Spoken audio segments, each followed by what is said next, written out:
I want to welcome you to my podcast today. My guest is John, and I'm going to go ahead and give him the floor and let him introduce himself. Welcome, John. Yes, thank you very much. I have lived in China for over a decade, and so I am personally familiar with the current situation, although I've been out of China living there since COVID, but I visited there earlier this year. hmm And I also am a history major, so I know Chinese history pretty well.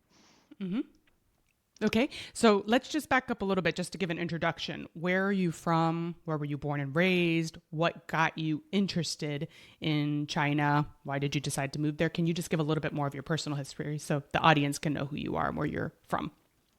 Right, well, I lived in China for over 10 years. I got there mainly because my sister had been a teacher in China, and I visited one summer, and I liked it very much. So I decided I want to learn Chinese in school. And I had 2 more years in university at that point, so I studied Chinese as an elective. So then I graduated, and I decided, after some discernment, that it was a good time in my life to go to live in China. So then I went and I found a university offering a teaching position, and I started living in a small Chinese city, and I um, learned about Chinese society firsthand. So that's where I started going to Chinese church, actually, in this little city in North China, Northeast China, hmm actually. hmm Okay. So before we get into the topic about what's going on with Christians in China, can you just go ahead and share a little bit about the history of China, let's say over the last 100 years or as far back as you would like to go? Um, yeah, basically, China's had a lot of changes in the past century plus. As it's entered the modern era, it had to make a giant change from the old imperial system, and there were a couple of different revolutions at different points. Um, some of them were actually specifically anti-Western, and some of them were more benign, you might say. hmm And there was one very important event in the 19th century when one of the Chinese who had been exposed to Christian missionaries, but only half exposed, took some Christian ideas and made a new religion out of it and said he was Jesus' younger brother and started a revolution. And several million people, up to 20 million people, died in this big revolution, which took over 10 years. It's called the Taiping Rebellion. So because of this, Christianity has sort of a mixed reception in China, and the government is deathly afraid something like that could happen again. hmm So that happened Yeah. in the 1850s and the 1860s. Mm-hmm. So then eventually the imperial government fell. That happened in the early 20th century, 1911. And for about 10 years, the central government gradually lost power and warlords took over. And slowly, power consolidated once again into the national government. So during all of that time, Christians were spreading quite quickly. In different areas, it was easier. In different areas, it was more restrictions, hmm some persecution, not too much. And then eventually, the communist revolution happened. So we'll get into that later, I'm sure. hmm And then what happened? So the communist revolution happened. What year was that? That was starting in the mid 40s. They were fighting like right hmm before the Japanese invasions in the 30s. hmm And then once the Japanese were finally driven out, then there was a civil war, and it ended about 1949. October 1st is when they officially declared the People's Republic of China, hmm and the nationalist government fled to Taiwan. And so after that, basically, Christians were frowned upon and more controlled, and eventually they were even persecuted and not permitted to worship publicly at all, even official churches during the Cultural Revolution, which was the hmm mid 60s. And then when Mao Zedong died in 1976, things suddenly opened up a couple years after that. hmm So there's still a state official state church for Protestants and for Catholics. And Christians who want to worship in public are permitted to worship in those churches. Ones who do not want to are what we call underground Christians. And in hmm some areas they're easy, in some areas it's very difficult. hmm Yeah.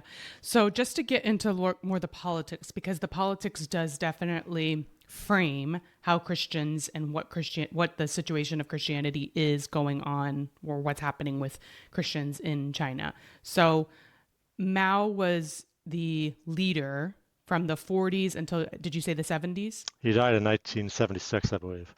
Okay, so during that time, so you talked a little bit about what Christianity was like before then. Was there freedom of religion before Mao? In the 50s, yes and no. They were permitted to worship in what they call these official churches, the Three Self Church for the Protestants and the Mm-hmm. Patriotic Church for the Catholics. So anyone who wanted to worship freely went into those churches. Anyone else was persecuted to varying degrees. So even before Mao, there Yes. was already persecution. Okay. And then Mao came into power, and what was the state Well, it's a of, bit more complicated. At different times, Mao had go ahead. more control or less control. Hmm. During the 50s, he was just one of several prominent communist leaders. But the Cultural Revolution, basically, he took full control of the entire country. And that Hmm. started in the mid 60s. Hmm. And then what happened then? At that point, all Western influence, most Westerners had already left by that point. Hmm. Anyone who had Western influence was basically persecuted. And of course, Christians were viewed as being very Western. It was always viewed as a Western religion. Hmm. And so they were And thrown into, basically, they sent them to the countryside. They were sent down to learn from the peasants. hmm so the Christians were essentially displaced in their own country, Yes. sent to certain Mm. places. Okay. Yes. And during Mao's reign, let's speak about what he did just in the country in general. I know many people died. Can you speak a little bit about that, and then also about what was happening with Christians? All right. Well, there's two things with the people dying. One is the Great Leap Forward, so-called, which is when basically he decided they're going to make steel and outpace the West and use every means at their disposal to just take all the iron and smelt it down and make home furnaces all over the country. And so Mm-hmm. because of that, their entire economy was thrown into chaos. There was a mass famine, and quite a few millions of people died. Mm-hmm. Estimates vary. I don't know, 50 million, something like that, a lot. Mm-hmm. And so that's the most people who died. The Cultural Revolution was more about repression. Some died, not so many, but a great many people were heavily persecuted, struggle sessions against them. Um, Mm-hmm. they lost their careers. All education stopped for almost a decade, things like that. Mm-hmm. And with Christians in particular, was there an intensity at the beginning? Was there intensity throughout in terms of the persecution? During the Cultural Revolution, because anything Western was viewed as suspect, Christianity was viewed as suspect. Okay. And so And the Cultural Christians were not Revolution. permitted to worship at all at that point. Mm-hmm. Mm-hmm. Many of them were sent down, and they were not permitted, even in the camps where they were sent down, to do anything as far as worship goes, public Mm-hmm. displays of Christianity. Mm-hmm. Okay. And so when this was going on, the Christians fled. Was there a decrease? What happened to the Christian church during Mao's time? You said they had gone out to the countryside, but like there are also different denominations of Christianity. So can you touch on that and what happened to those? I know you talked about the underground church. What happened to the church, to the Christian So church? with Christianity in China, because they're all forced to belong to one or another of the official churches, and there's only two, one for the Mm-hmm. Protestants, one for the Catholics. Mm-hmm. So all of the Protestants basically were worshiping in the same uh, group, and all the Catholics were in a separate group. Well, during the period of the Cultural Revolution, when they were sent down, they were all Mm-hmm. thrown together into the same camps. So the Protestants and the Catholics were rubbing shoulders with each other, and they were all being persecuted together. And so they actually started to learn from each other and support each other. And because of this, Catholics and Protestants in China are actually very favorably inclined towards each other, even today. Mm-hmm. Yeah. If you could say of the whole population of China during that time, how much would you say was Christian? During that time, Hmm. I would Do say you know? quite small, not even 1%. Oh, wow, very small. And Mm. are there other denominations or religions that are popular in China? Well, the communists, of course, were officially atheist. So they put up with religions that they can control. And Hmm. traditionally, Chinese are Buddhists or Taoists primarily. Hmm. And Confucianism, which is sort of a religion but more of a philosophy. So Hmm. those three in particular, which tend to mix together. And may be nominal believers. They may go to the temple a couple times a year, just whenever they feel like they need something special. But Hmm. that is the traditional Chinese religion. Hmm. And Christianity was starting to make inroads into that, but it had not made very large inroads. Before it started to get suppressed Right. by Mao. Yes. Hmm. I understand. Now, the growth in Christianity has occurred after the fall of Mao Zedong and the end of the Cultural Revolution in the late 70s, but especially the 80s and into the 90s. That's when Christianity really started to grow in China. Hmm. So, just one more question about that, and then we can talk about that growth. If you were to say about the mix of Protestants and Catholics in China, what would you give percentage wise? Like 50% Protestant, 50% Catholic? What do you think? It's sort of a moving target. It traditionally was slightly more Catholic because the Catholic missions got there a couple of centuries earlier. Okay. During the imperial period, there was quite a bit of Catholic, Jesuit, and other French directed in particular. And so at that point, like maybe 60-40. The Protestants didn't get there till the early 1900s, 19th Hmm. century, I should say, 1800s sometime.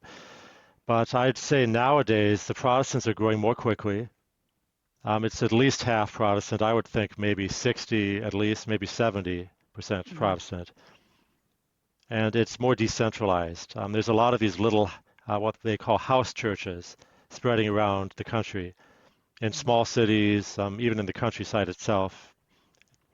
And the official churches are in medium-sized cities and large churches, large cities. Okay. So that's kind of the makeup. It's fluctuated, Catholics, Protestants. That you there's not we can't necessarily say it's one is super dominant over the other. Yes, Is that correct? they're still both quite prevalent. You'll find Okay. both in all areas of the country. Okay. And so after Mao died, what happened that allowed Christianity to be able to grow more? Basically, because during the Cultural Revolution, everything was dominated by this very doctrinaire Marxism, Hmm. cult of personality under Mao Zedong. So all of that was repudiated, and they got rid of a lot of the other things related to that cult of personality as well. And so Hmm. everything in society opened up for about a decade. So most of the 80s, things were very open in China in many areas. And that's just a side benefit. But the Christians were able to basically do everything they wanted to do without too much government oversight. Hmm. Okay. And do you want to talk more just about what has happened since with the Christian church? What's going on presently about that? A couple of phenomena are happening. Materialism is becoming more of an issue as society gets richer. So people are thinking less about spiritual things and more about Hmm. material things. The government is exerting more control once again. It's not nearly as bad as it was in the late 60s and 70s, but it's getting more irksome, and it's getting more difficult to exist outside of the official churches. Hmm. Okay.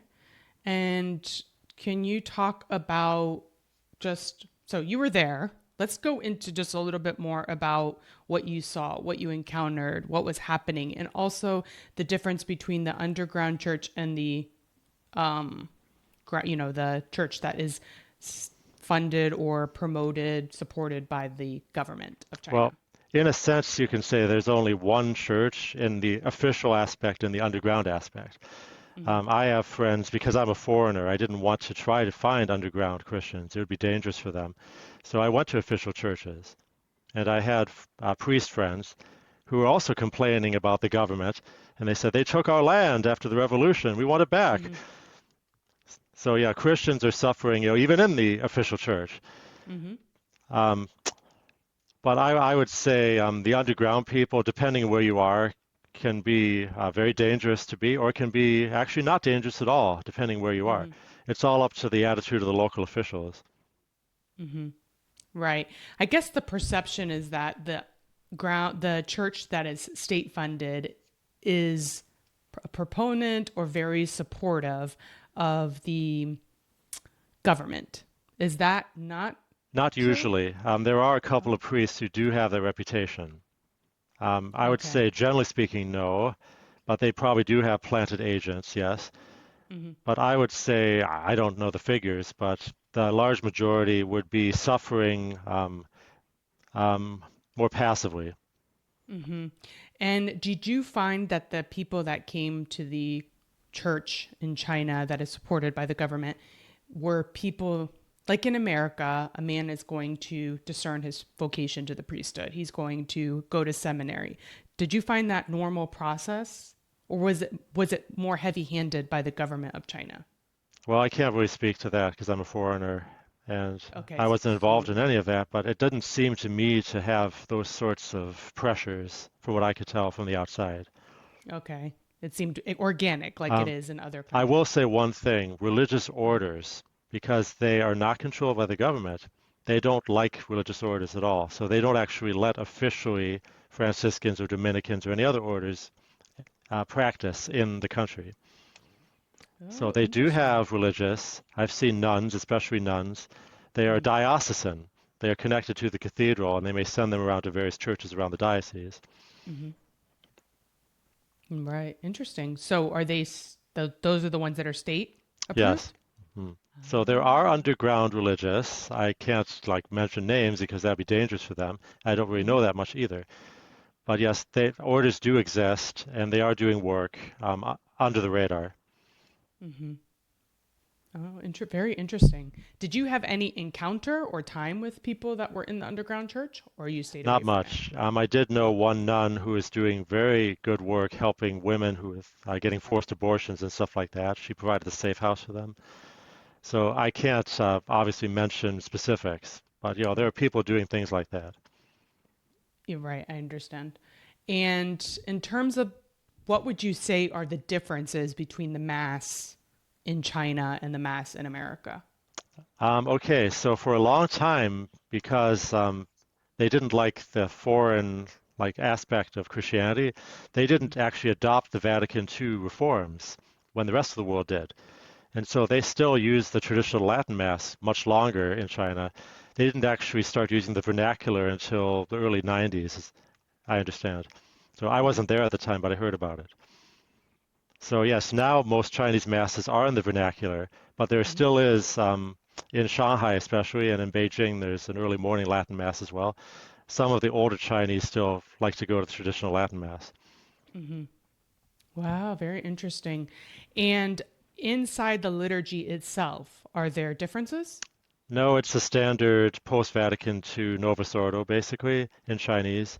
It tends to Mm-hmm. be very reverent. Chinese like reverent liturgy, from what I can Mm-hmm. tell. English masses tend to be more Filipino and more like modern, um, contemporary style. Mm-hmm. But as far as Chinese liturgy goes, it tends to be much more traditional style. Mm-hmm. Are they able to welcome people into the church? Are they able to spread the faith?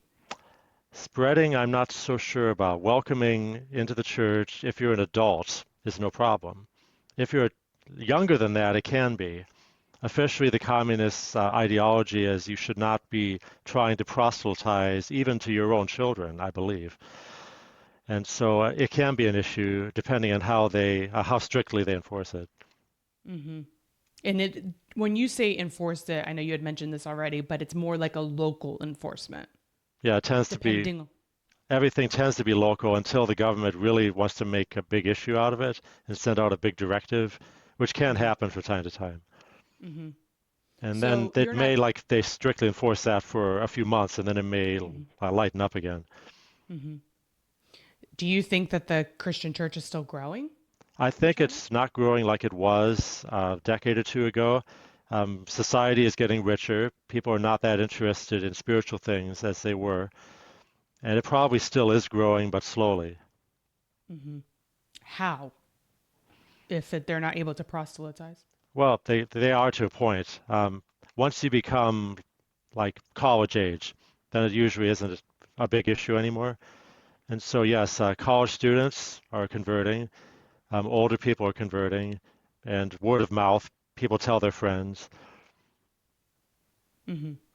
So that's all permissible at this Yes, time. and families do have their children that they are raising in the faith. It's just they can't do it quite as openly. Right. I understand. And do you have, like in China, are there things like apostolates? So, for example, we have Focus, the Fellowship of Catholic University Students that work on college campuses and try to share the faith. Does that exist in China, or is it only the church, Pretty the much only diocesan the church? church. They do not like any sort of independent organizations that are doing things that they think are at odds with what they want to do. Hmm. So What there are about? people doing decentralized things, local things, but there is no like overarching organization that I know of. And I don't think Hmm. it would be safe to do it. Right, because it's part of the state, like the diocesan is part of the Mhm. state. Hmm. Do you know what the perception within the church in China is about the Vatican okaying the bishops that the Chinese say There is are okay? controversy about it. I don't know how much on each side.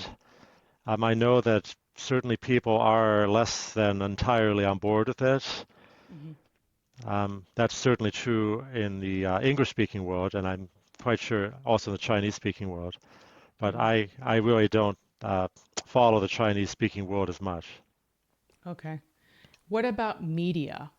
Like we can have a podcast about Catholicism or EWTN. What about that in China for Christians? Uh, as you probably know, quite a few websites are actually off limits in China, and they try to keep a tight control over the internet.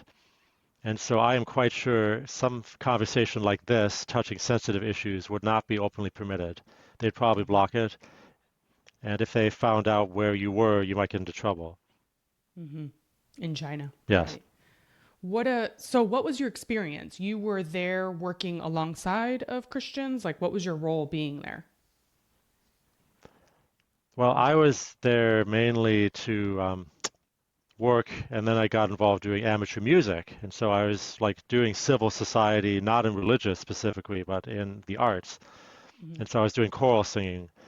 And I did go to church. I did get involved helping at church, specifically with English Mass, singing and doing music for Mass.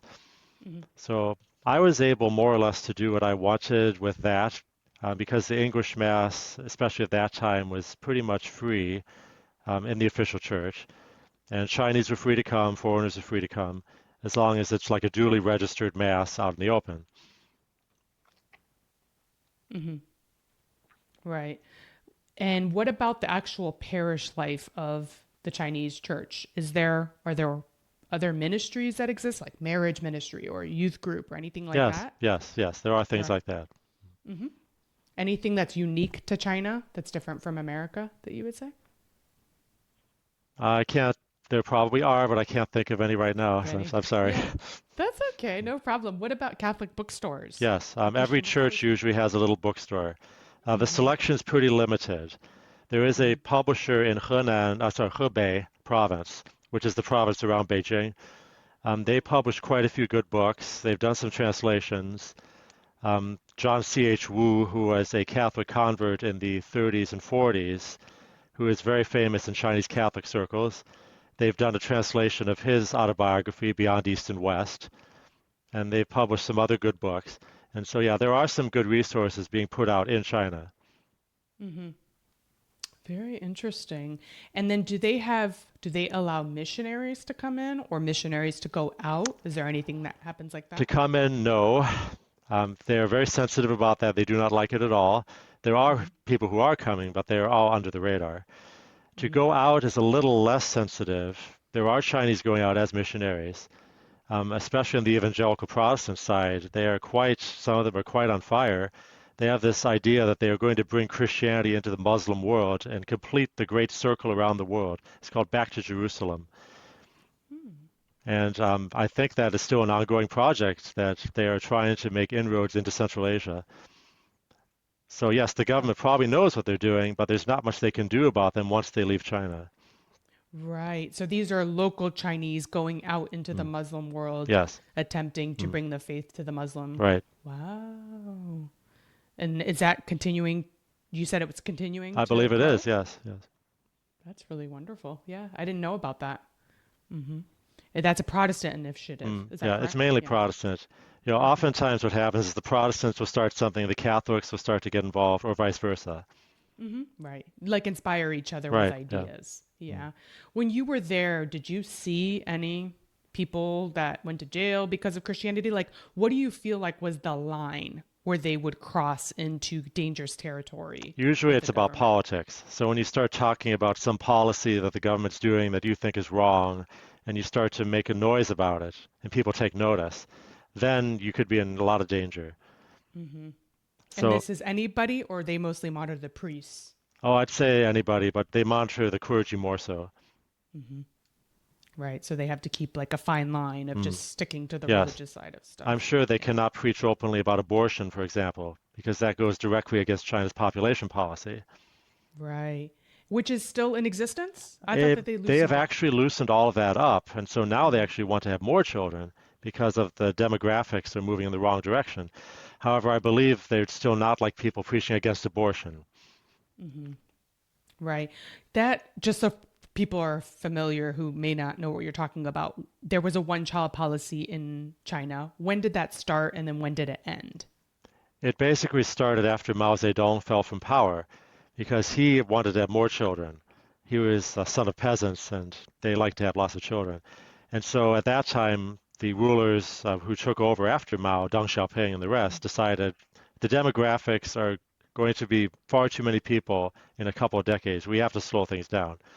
And at that time, China did have a very fast increasing population. So they had a draconian response, and they said, if you have more than one children, we will fine you or even arrest you. They took women and had forced abortions. There are all kinds of bad things happening in the 80s, especially. Hmm. And then, as material life got more developed, people started to have smaller families. And eventually, they made the inflection from having too many children to not having enough children. So it's been about 10 years now that they've really gotten rid of all restrictions against having children. I think I saw a documentary where there was actually an overpopulation of men Yeah, because they that were was always a mostly. problem too. That's correct, because in Asia, it's always considered much better to have a son than to have a daughter. So they had selective abortions and other ways of encourage, of like having more children who are boys as opposed to girls. And is that evening out now? Are you I aware? believe it is evening out. Okay. And the church there, I guess, because that is Catholic Church policy, or, that's part of the doctrine of the Catholic Church is being pro-life and anti-abortion. So if a priest got up on a Sunday and decided to preach against it, they could be in big trouble. I believe so. Yeah. What about contraception? Same. I would imagine the same.